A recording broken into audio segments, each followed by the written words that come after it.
and welcome to the Convex Conversation with me, broadcaster Helen Prospero. For the last few weeks, I've been totally immersed in C.J. Sansom's novels, featuring the cases of hunchback lawyer Matthew Shardlake.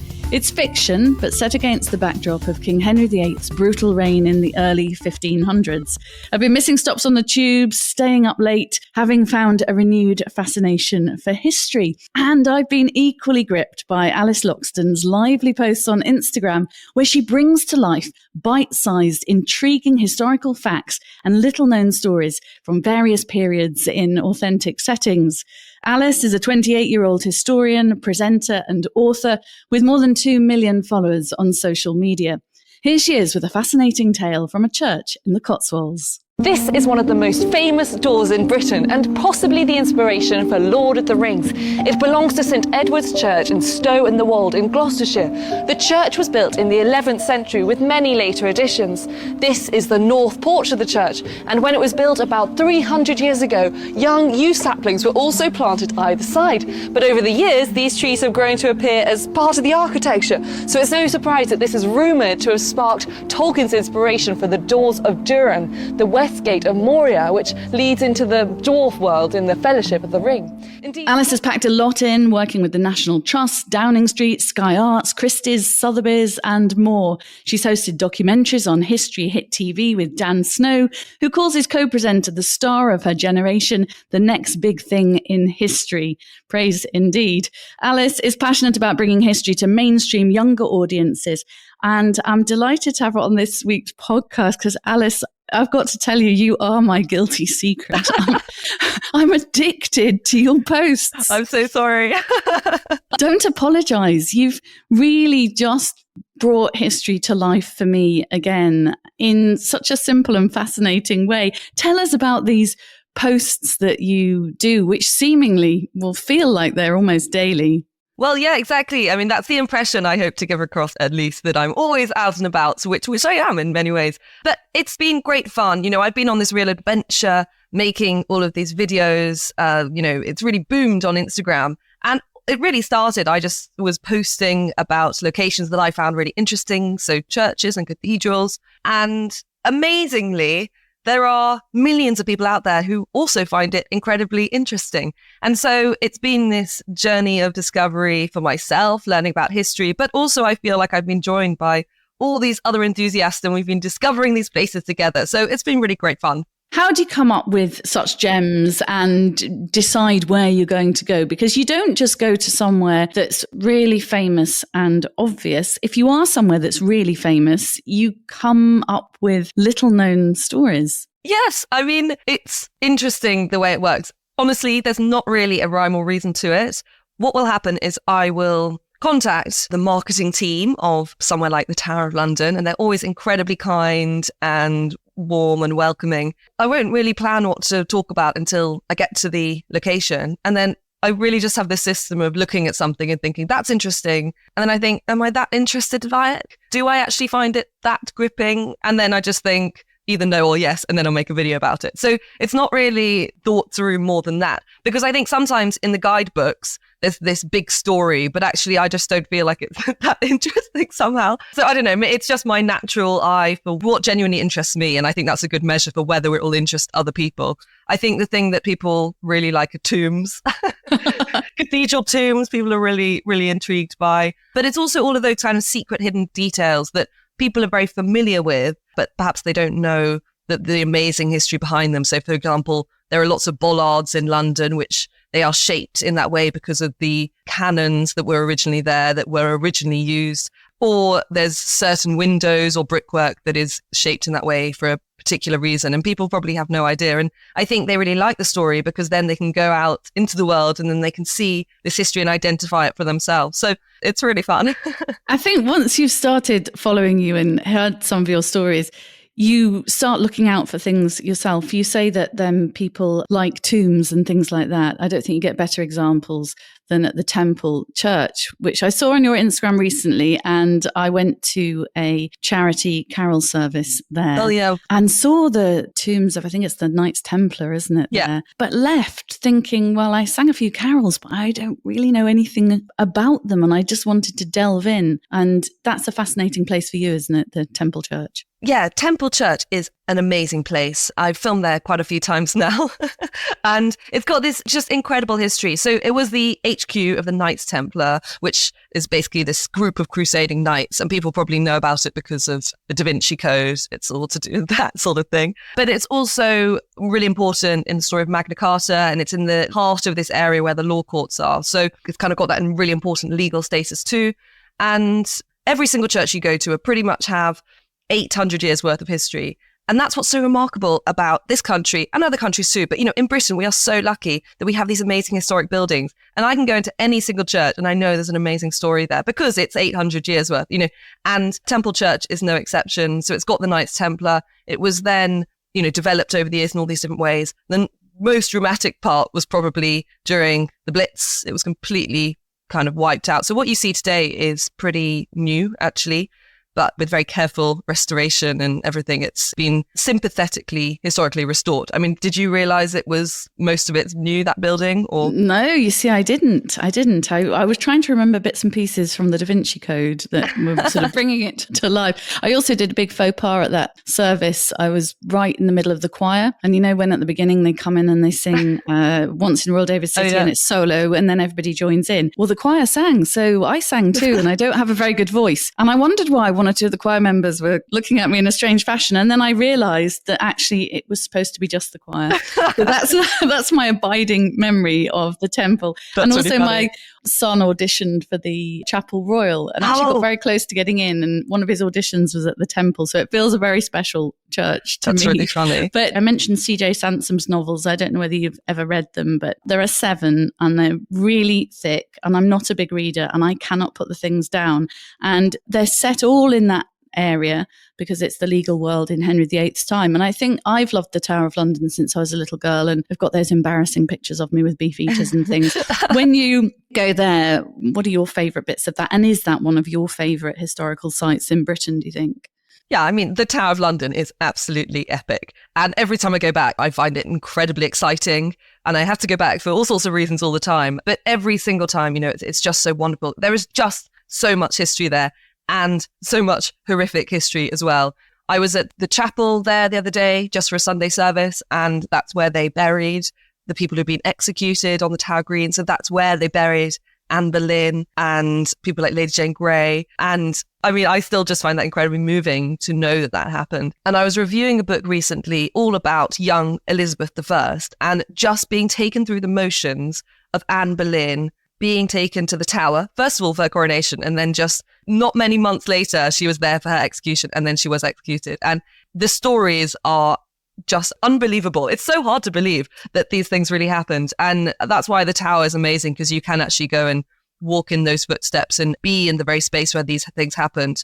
I mean, we could talk about South London all day, but I think the space where Anne Boleyn's execution happened is obviously, I think probably most people are really gripped by that. But even the stories of the Prince of the Tower, the stories of the Tower during the wartime, how they looked after the crown jewels, the royal mint, the menagerie, all the animals that they had around there. So it's just endless. I mean, all of these places, it's just endless, the kind of stories you could tell. So we're very lucky, as I say. I think we're very lucky with the kind of richness and density of history that we have in this country. We certainly are. You'll have to team up with my beefeater friend, Andy Merry, who I only met through the podcast, actually, but we've become great friends. I went to the ceremony of the keys, which I had no idea has been going on, I think, for around 700 years every night. So watch that. But what was lovely about talking to him is the chapel is actually his favourite part of the tower, and he's been there 10 years now. We were there quite late at night with my son, and we passed over where Anne Boleyn stepped through and went through to her execution. And he's like, oh yeah, Anne Boleyn stepped there when she came in for execution. But anyway, up this little staircase we went that isn't open to the public.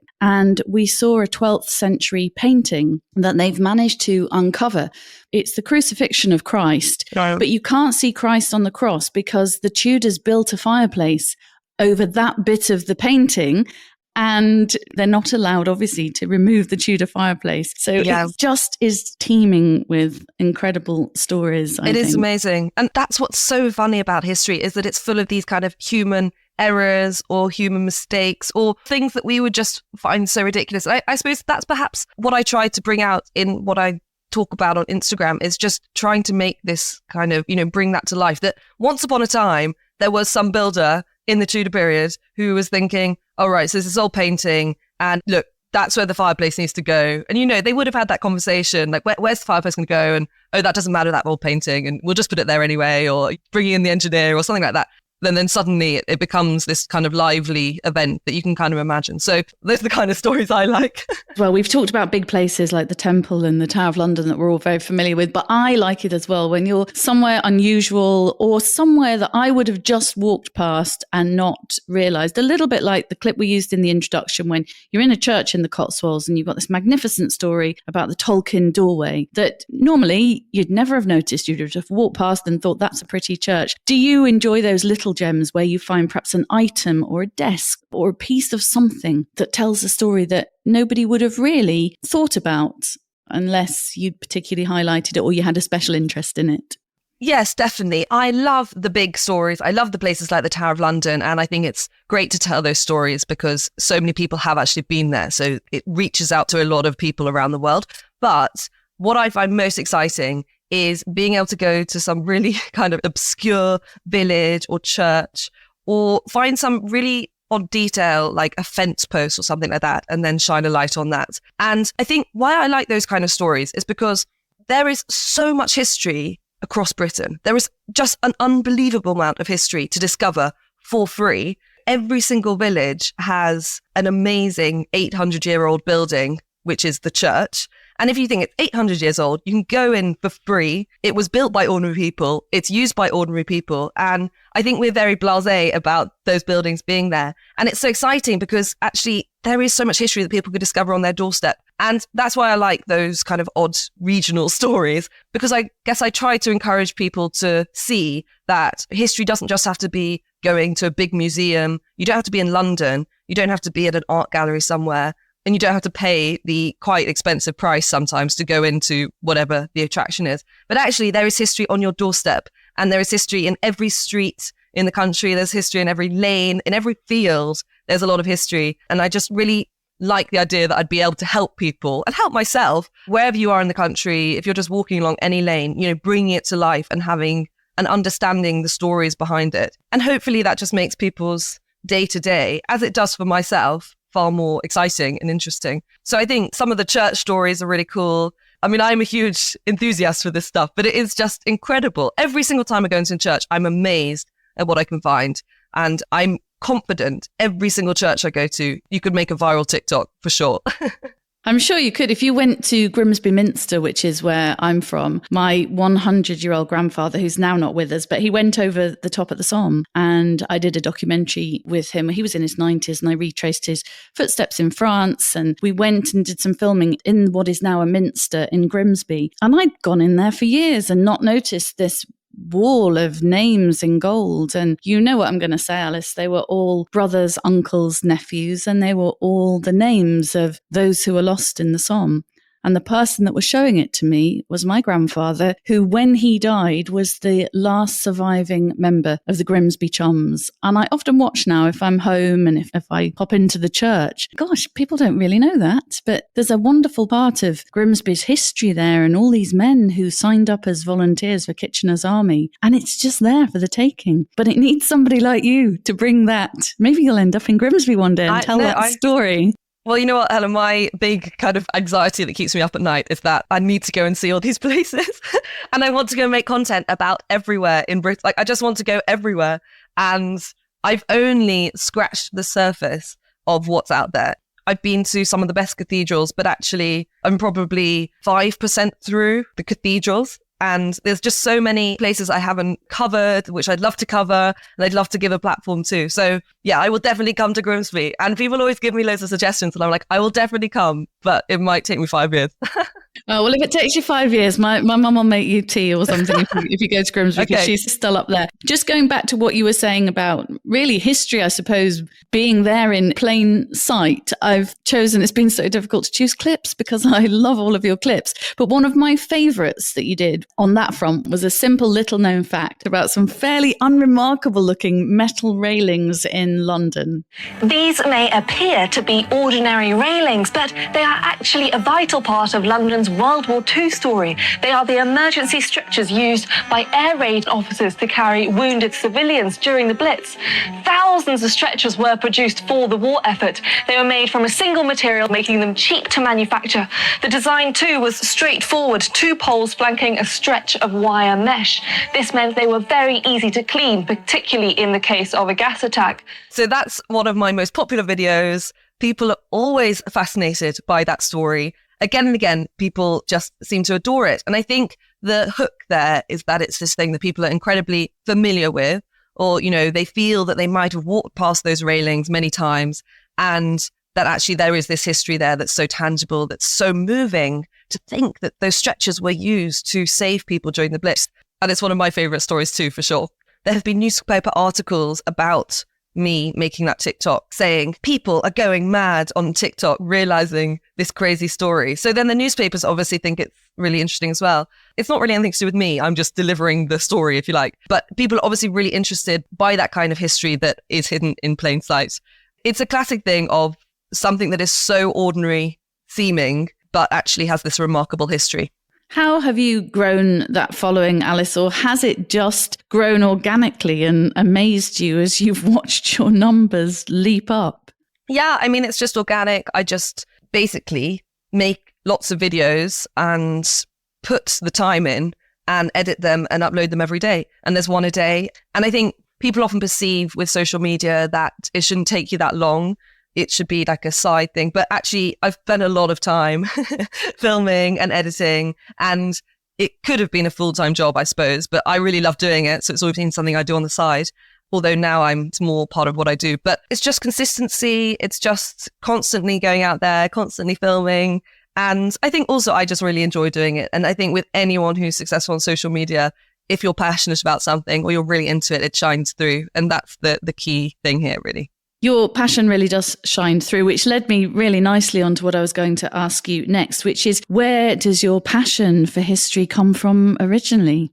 It's a good question. Everyone who is a historian always says the same answer, that they've always loved history since they were a child. And probably for me, it was going to the historic houses, going to the various locations that you can visit in the UK. But I was thinking about this a lot. When I was younger, I read all the horrible history books, and I also loved historical dramas on TV. And I think people often dismiss TV as if it's not an important factor, but it definitely sparks people's imagination. Some of those films really brought history to life for me, and they brought the buildings to life. And actually, I was just asked to review a new film that's come out about the Baroque era, really. And what I wrote about it was that this is the great thing about historical dramas.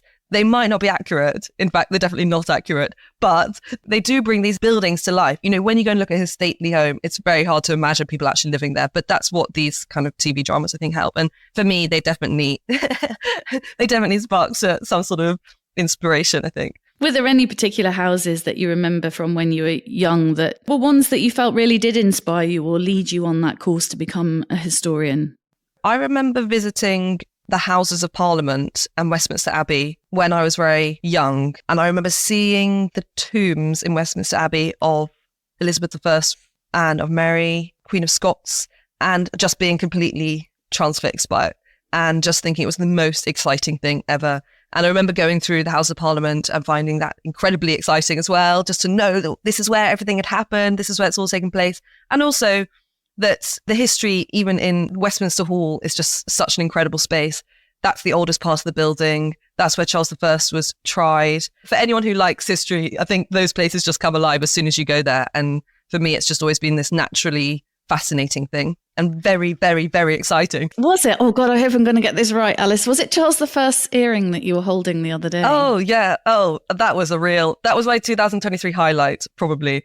So I was asked to the Harley Foundation, which is this wonderful free museum. So anyone can visit in Nottinghamshire. So lots of people have never heard of it. I'd never heard of it. And it's just a classic example of this absolute gem of a place you can visit. And it's got some really incredible, stellar historic objects, including, I really could not believe that I was holding it when I was holding it, the earring that King Charles I wore when he was executed. So he was actually wearing that earring. And somebody afterwards went and plucked the earring from his ear, and then it was given as a gift to various people. And then it's in this family's kind of collection. And so now it's in the foundation. But you can go and see it. And I was holding it and I was looking at it, and I'm actually wearing the same kind of earrings today. But it was just absolutely amazing to see that. And then there was also a toothpick he used. And there was also the cup that he had communion in, the last communion he had. You could hold that as well. Things like that, it just makes me so excited. These undiscovered places are brilliant. Do you have a favourite period, or did you study a particular period when you were at university and everything? I have written a book about the 18th century. It's called Uproar, and it's all about the satirists and the artists of the 18th century. And so that is an area of interest, and people often assume that that's my area, which I definitely am very interested in. But honestly, the more that I discover bits of history, the more that I become fascinated by them. I think often people are interested in particular parts of history because they happen to know about them. And that's what makes it interesting, in that perhaps you were taught about it at school. And sometimes because you just don't have the knowledge, it's harder to find it interesting. And basically, I realized this when I used to work at History Hit TV, and I used to have to research all of this very strange history that I would never have naturally read about myself. But you develop all of these new interests because you're forced to learn about it. So basically, I'd never like to say that I have an area, because I know that there's history out there that I don't know about yet. But I'll be interested in it for some reason soon. And I'm sure it's coming. It's quite nice timing for us to be doing the podcast now, because Uproar is your debut novel, but it's just about to come out in paperback. Tell me a bit more about Uproar and what inspired you to write it, because I know it's been a massive success so far, hasn't it? The hardback version. Yeah, Uproar, it's been great fun. So this is my first book. It's all about the satirists who lived in London during the Napoleonic period, basically. So around 1780 to 1810 sort of time. And in my opinion, they are the greatest artists in British history, or they are certainly some of them. And I was learning about them at university, and I was just shocked that I hadn't known more about them. Their names weren't household names. They weren't along the lines of Turner or Hogarth or people like that. Even more famous people, like they should be alongside people like Jane Austen. They've got big, big legacies that people don't really recognize. At least the ordinary person who doesn't know that much about history wouldn't recognize. I was basically inspired to then write a book. So I do have this kind of agenda to bring back James Gilray and Thomas Rowlandson and kind of give them the credit that they deserve. And the credit that they deserve is that they created all of these amazing print during this period, and they'd be displayed in the print shop windows. And they were just kind of satires on what was going on at the time, whether it was social or cultural or political. And the impact was massive. They would shape political events. They would shape fashions. They would force people to resign. They created the myth that Napoleon was a short man. That's not true. So that comes from these artists. Does it? But also, yeah, so, that's the kind of impact that people like James Gilray had. They created this propaganda, which has basically shaped the entire way that we see Napoleon now, or lots of people perceive him. So they're very exciting. And the big thing about them is that they're incredibly surreal. Their art would sit happily with a Dali painting. If you were going to write a book about the British surrealism movement, if anyone's ever written that, I would say that you could have called the book that I've written The First Surrealist or something like that, because they're really surreal. I think that's what I like about them, in that you often think about the Georgian age as kind of Jane Austen drawing rooms, but actually it shows that they're much more colourful, it's much more weird and wacky. And you know how they always talk about Bridgerton as being, wow, it like shows how exciting the Georgian period was because they use all this dynamic kind of music and things. Well, actually, it was way crazier than that. It really was. The stories that you read about the Georgian London, you couldn't even put it into fiction because people would think it was too ridiculous. It's stranger than fiction.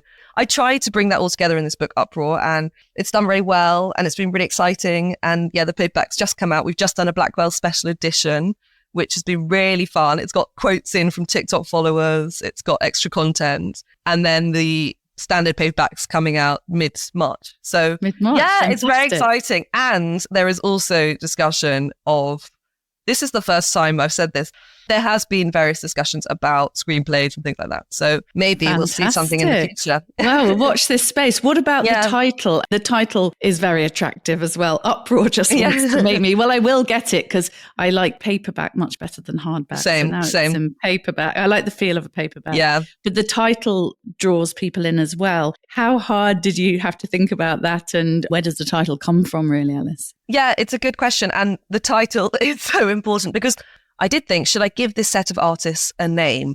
Like, should I call them the Gilraics, for example, like the pre-Raphaelites? Maybe that's what I should have done. But I think Uproar is just such a brilliant, it just so brilliantly encapsulates the spirit of the age, the spirit of these artists.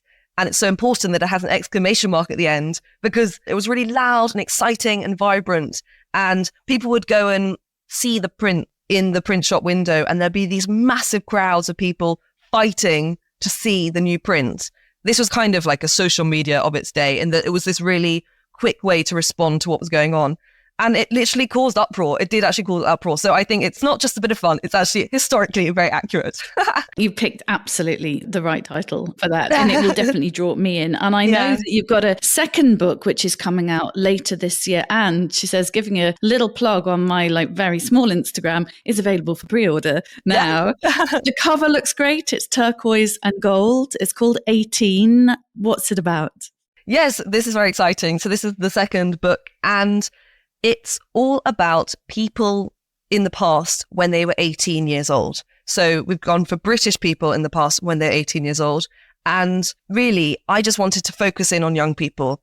You know, we've had lots of books which focus in on women or different groups in society, but I felt like 18-year-olds and being 18, today we think this is such an important moment where we're technically becoming an adult. And I just thought it'd be interesting to dissect that from a historical point of view. And I think it's driven by the fact that you always read about people in history and you just can't believe that they have had such extraordinary lives by the time they're just 18 years old, by the time they're 12. Like, there are people in this book who have survived plague, have been in charge of Italy, have gone to the Arctic and fought polar bears. There are people who have changed the course of scientific understanding all before the age of 18. And I just wanted to to make that point, really, and celebrate that actually young people are capable of so much and they have so much to give. And that's proven by what's happened in history. So hopefully it's a very inspiring book. And by way of a teaser, can you tell us about perhaps one of the characters you featured and what they managed to achieve by the time they were 18, or what their young life was looking like at that point? Although I wanted to show lots of people who have achieved a lot, I also didn't want people to come away from it being really depressed that they haven't achieved anything. That we haven't been to the Arctic by the time we were 18 and fought polar bears. So there are some people in it who become very famous, but when they're 18, they have no idea what they're doing. So that's hopefully quite inspiring too. Or that they don't realize that in 6 years' time, this amazing event is going to happen to them, which will transform their lives, which they could have never planned for. So there is a great range. One person, for example, is Elizabeth I. When she was 18 years old, she had her mother had been executed. Her 4 stepmothers had died. Her father had died. She'd had this weird kind of sexual abuse from her stepfather. She'd been caught up in this big scandal where she had to fight to survive, fighting for her life. And she'd never really had any rootedness in terms of the fact that, she'd always go through these different kind of mother figures who would look after her, but that they would change every 2 years. And her entire identity at the age of 18 must have been completely confused and uprooted. Her brother, Edward, was on the throne at that point, completely without kind of a strong foundation of who she was or a strong support base. Even the people who were her loved ones, her 2 half-siblings, Edward and Mary, were also people who were a direct threat to what she stood for. And I always think, what would a therapist make of that today? They would think, well, look, we really need to go from the start here because there's a lot to unpack. And I think the interesting thing is that you can look at those early years and you can see things that she does later in her life and think, well, that's obvious actually when you focus in on what she had gone through from that very early stage. And I've just been reading this book called Young Elizabeth by Nicola Tallis, which basically examines this as well. And it's just a very compelling case that actually these younger years, although in history books, they do obviously cover them, but it's almost good to just isolate them explicitly. I found it a very useful kind of exercise to write the book. There's lots of interesting people. I mean, someone like Bede, the first one's Bede, the last one's Vivian Westwood. So it's quite a range. But Bede, who's like this guy who's being in a monastery in Anglo-Saxon England, he has this absolutely crazy upbringing in that he's sent to this monastery, and then when he's 12 years old, everyone in the monastery dies. Every single person dies apart from Bede and his teacher. And historians will just say that in one sentence. But I kept thinking about this. I was like, hang on, you have to break that down. Imagine if it was your school, visualize your school hall, all of those people. So there's like 400 people there or something. And imagine over 1 year, every single one of those dies. You probably have to carry out all the bodies of those people. You have to see them suffer and die. And then at the end of it, in that hall, it's just you and like the maths teacher, basically. That's all that's left. And he went through that when he was 12 years old. Like, that's just a really crazy experience. And I think, he was obviously driven by faith. And what would you think coming out of that? You'd think, there's a reason that I'm here. I have a reason to be on this earth, and there's a reason that I survived. And then Bede goes on, he's absolutely prolific in doing lots of writing, making all these amazing books. He's this great historian. So it's like really interesting. I could talk about this all day. Honestly fascinating. And it's been really cool.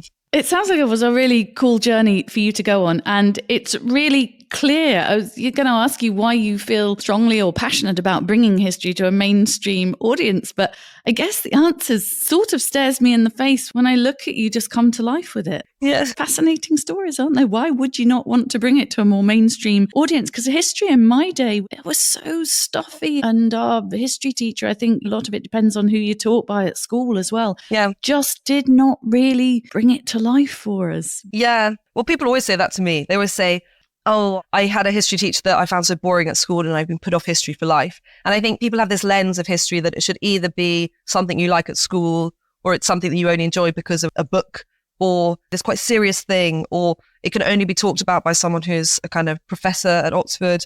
That's obviously great and true for lots of things. But as we've seen recently in so many different kind of podcasts that have come out and so many different ways of communicating information, there are all sorts of different ways that you can learn about history. The Rest is History is a great example, that great podcast where it's or Dan Snow's podcast, these people who are really good at talking about history, but it's just delivered in this new format. What I always try and say to these history groups or museums, things like that, is actually, I'm not really saying anything other than what's on the plaque or what you've already written in your guidebook, but you're just putting it on a channel which is accessible for a different age group. So TikTok or Instagram, that's all it is really. So it's not really reinventing the wheel, but I think people do need to keep up with the latest technology. And I wish that more professors were on TikTok, but they are obviously very busy doing professory things, which is probably a good thing.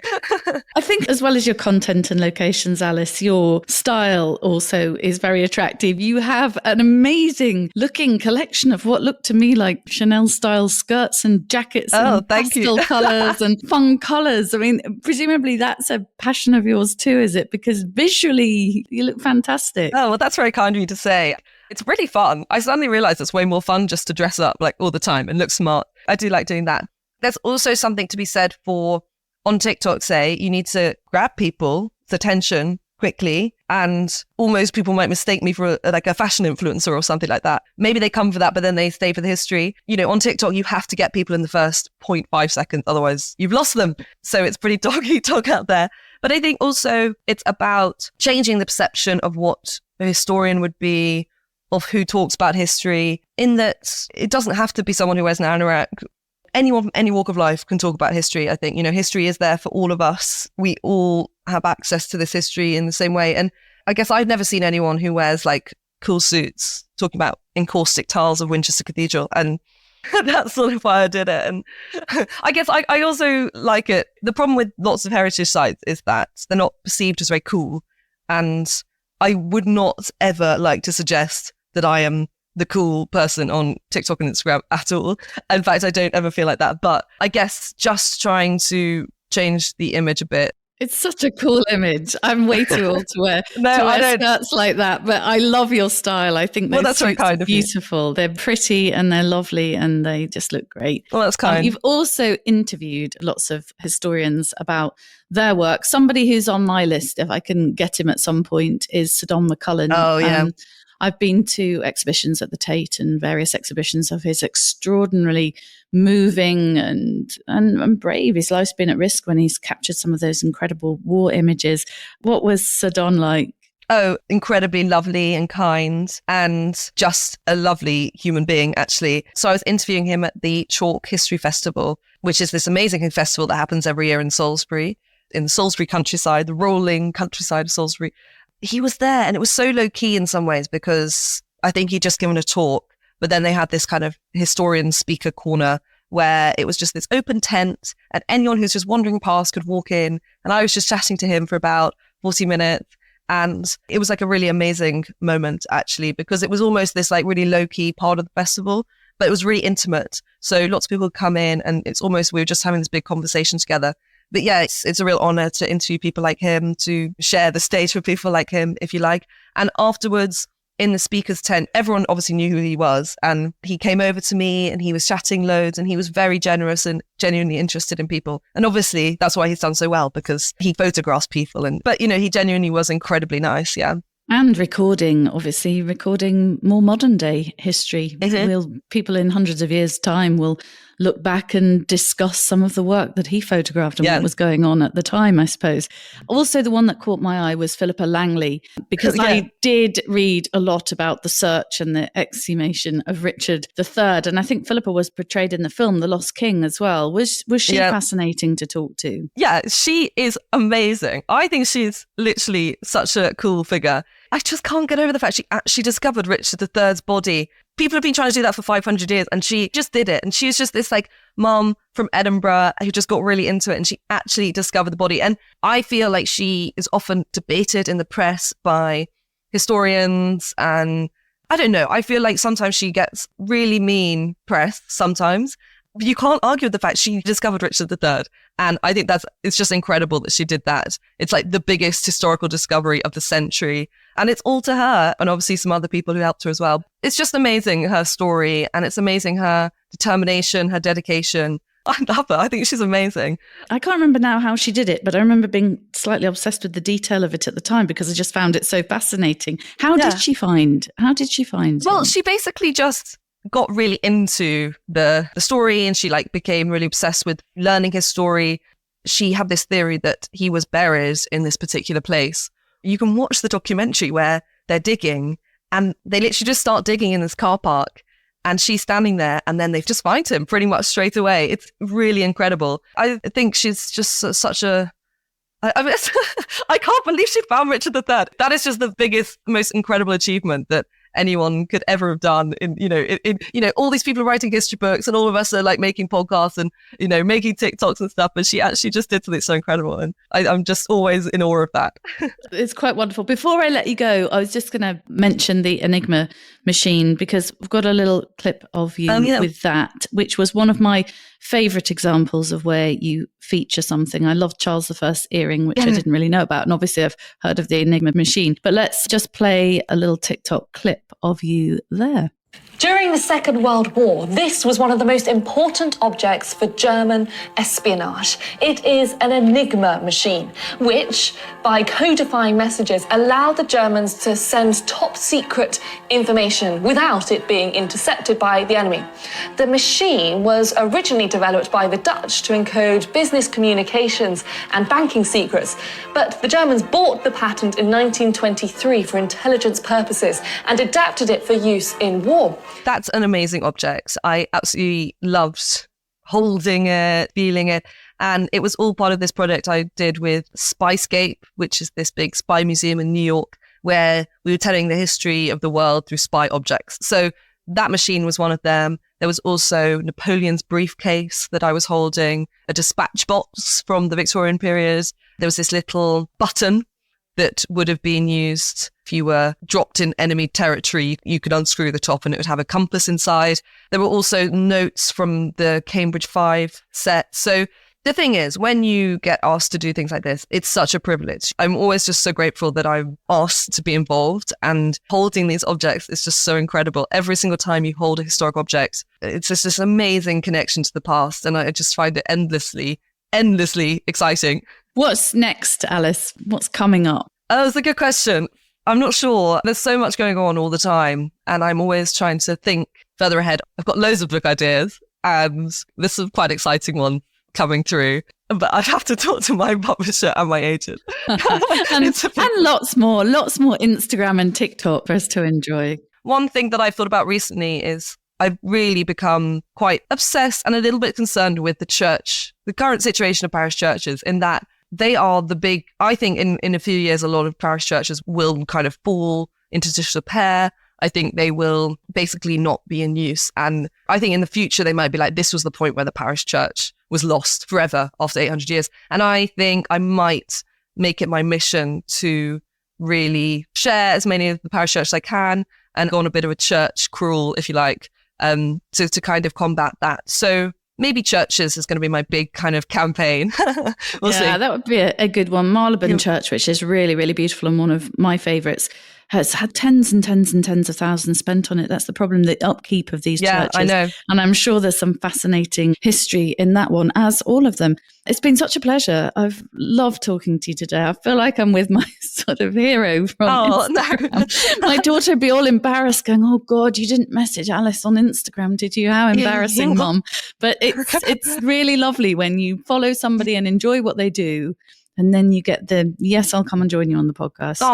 Thank you for doing it, Alice. I really, really appreciate that. No, thank you so much for having me. It's been really, really fun. And it's so lovely to chat about all things history, as always. As always. Well, you have been listening to historian Alice Loxton. Do follow her on socials at @history_Alice and check out her debut history book, Uproar, which is just about to come out in paperback. Download and subscribe to our series at convex.podbean.com or search The Convex Conversation on Spotify, Stitcher, Apple and Google Podcasts, or wherever you listen to yours. I'll leave you now with a clip of Alice in Manchester. This is the beautiful Anita Street in Manchester, and although it looks pretty peaceful and idyllic today, when this was originally built, it was pretty groundbreaking. During the Industrial Revolution and the rapid industrialisation of Manchester, there were lots of problems with overcrowding, lots of the living conditions were incredibly squalid and disease-ridden. But here, the houses were much improved because they had a toilet and a sink of their own. And so it was named Sanitary Street to celebrate this. But by the 1960s, this name was deemed to be a bit embarrassing. And so they removed 3 of the letters to give us Anita Street. Much more respectable.